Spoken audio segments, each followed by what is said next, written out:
ډیرو محترم مسلمانانو، نن یو داسې د زړه مراد پوره کېدو دپاره وظیفه در کوم. د زړه هر مراد چې وي هغه به انشاءالله الله جل شانه د منټونو په حساب سره پوره کوي.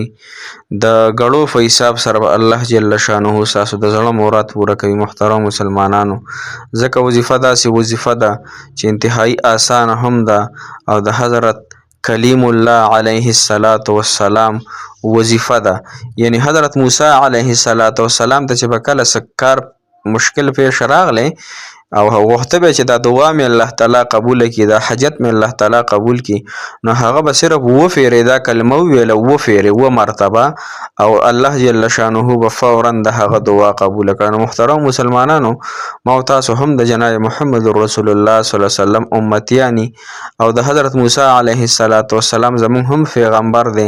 نو محترم کوم انسان چې اووه فیرې دا وظیفه وکړي او د هغې نفس بیا د زړه د مراد او من چاهې مرادونه د الله جل شانه په دربار کې وغواړي، نو محترمو د هغه انسان الله جل شانه حاجت پوره کوي، د هغه انسان الله جل شانه دعا فورا قبلوي.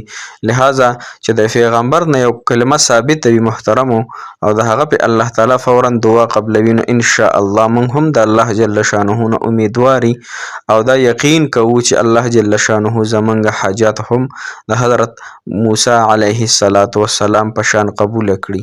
خو محترم موږ ګناهګار یو پیغمبرو، لہذا موږ به د خپل ګناهونو هم توبه وباسو او بیا به دا په اخلاص سره او په یقین سره دا دعا ان شاء الله وغواړو، نو الله جل شانه به ان شاء الله په یو 15 شپږو منټو کې زمونږ حاجات او زمونږ دعا قبلوي. الله تعالی زر هم قبلولی شي. الله تعالی کولو والا ذات دی، الله جل شانه مشکل کشا ذات دی، حاجت روا ذات دی، بل زمونږ الہ او زمونږ رب نشته. لہذا خپل رب به نه پرېږدو او وظیفه به دا ان شاء الله کوو. السلام علیکم ورحمت الله وبرکاتو. ډېرو معزز محترمو قابل قدر مسلمانانو رونو خویندو او هغه مسافر کم چې بهر وطنونو کې ژوند کوي، زمونږ وظایف اوري، د افغانستان مسلمانان دی الله تعالی دې خوشحاله کړي، دغه رنګې د امریکې، دغه رنګې د UK، دغه رنګې د نورو ملکونو سعودي عرب او ډېر مسلمانان مسافر خویندرونه زمونږ غږ اوري، زمونږ وظایف کوي.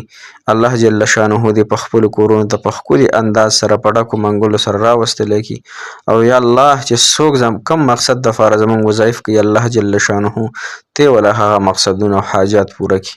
ان شاء الله موږ د سورت مزمل ختم رانیولی دی مدرسه کې، الله جل شانه به زمونږ هم حاجتونه پوره کړل او تاسو دپاره هم ان شاء الله روزانه اعتبار سره پابندۍ سره ویلی کېږي ستاسو دپاره.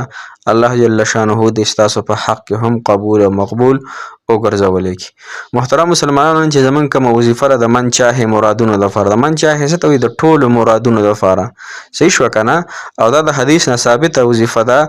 حضرت سمره بن جندب رضی الله تعالی عنه فرمایي چې کم سړی یا ښځه وي یا نر وي یا سړی وي، یا صحیح شوه که نه، د ماښام او د سحر او د ماښام د مونځ نفس دا کلمه د الله جل شانه په دربار کې وغواړي او بیا څه دعا وغواړي الله جل شانه قبلوي. ها، ترمذي شریف حدیث دی. بل عبدالله بن سلام رضی الله تعالی عنه فرمایي چې حضرت موسی علیه السلام به روزانه اووه فیرې دا کلمه ویله. ها، د دې کلمې سره به بیا دعا د الله جل شانه نه غوښتله، نو الله جل شانه به فورا د هغه دعا قبلوله. دا طبراني حدیث دی. ها، نو محترم مسلمانانو، ان شاء الله چې الله جل شانه به ستاسو حاجات پوره کړي.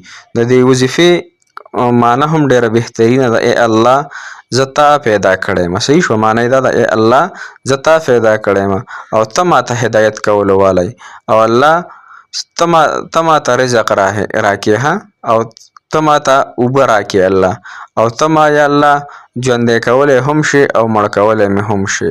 نو ان شاء الله د دې ډېره بهترینه معنی هم ده او ان شاء الله د تاسو شروع کوي. ګوره وظیفه دا ده محترم مسلمانان، ان شاء الله په سکرین به هم تاسو ته ښکاري.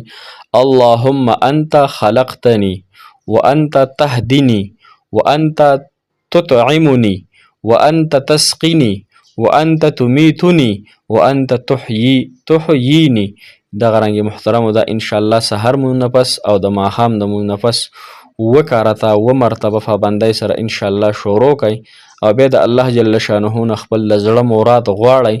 ان شاء الله چې الله جل شانه بس تاسو د زړه مرادونه او د زړه جایز حاجات چې کم دي هغه به الله جل شانه پوره کړي.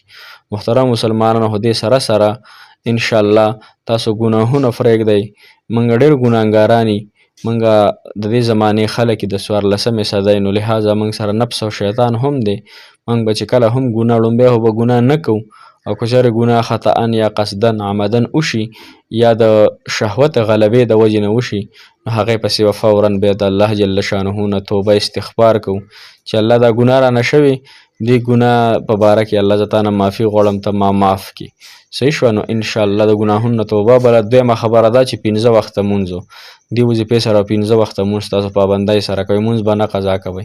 که چېرې مونځ هم قضا کړو نو بیا به الله جل شانه زما او ستاسو حاجات نه پوره کړي. مونځ یو داسې چابي د محترمو ګوره کله چې صحابه کرامو ته مونځ هغه د مونځ زیری پرې وشو نو صحابه کرام یو بل له زیري ورکړه.